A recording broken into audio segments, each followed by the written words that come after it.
Michigan taxpayers have paid $40 million for a computer program that doesn't work as planned. Now the state and the company in charge of that program are in a Kent County courtroom fighting over how more taxpayer money should be spent. New at 6, 24-hour News 8's Joe LaFurgie is at the live desk with more on this story. Joe? Sue Bryan, it's called the BAM Project, a new computer system for the Michigan Secretary of State's office. Now, tech company Hewlett Packard was originally supposed to have it done in 5 years.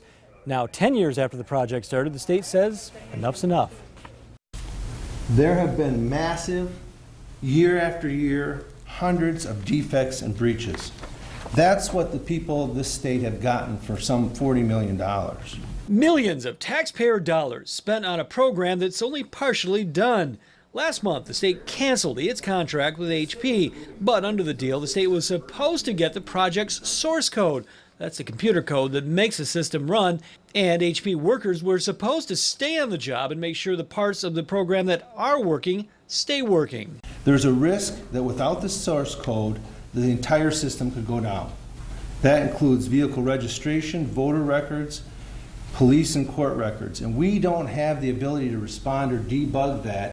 But HP has told its workers not to show up, saying the contract requires a transition agreement. So today, the state asked a Kent County judge to order HP to hand over the code and to get workers back in to keep the state systems running. They want to hold the people of the state of Michigan hostage while they have a gun to our head and demand millions and millions of dollars. We're here because the state told HP we're not willing to talk with you. So they've created the mess that they now dump in the court's lap and say, court, fix it for us. If we spent half as much time working through the transition plan as we spent getting ready for this hearing this morning, I think maybe we might have gotten there.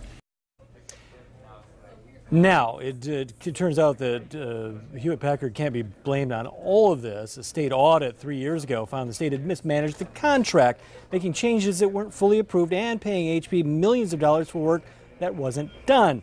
No matter what happens in court, it is clear a new company will have to be brought in to try to fix the project, and that will likely cost Michigan taxpayers more money. At the live desk, Joe LaFurgie, 24-hour News 8.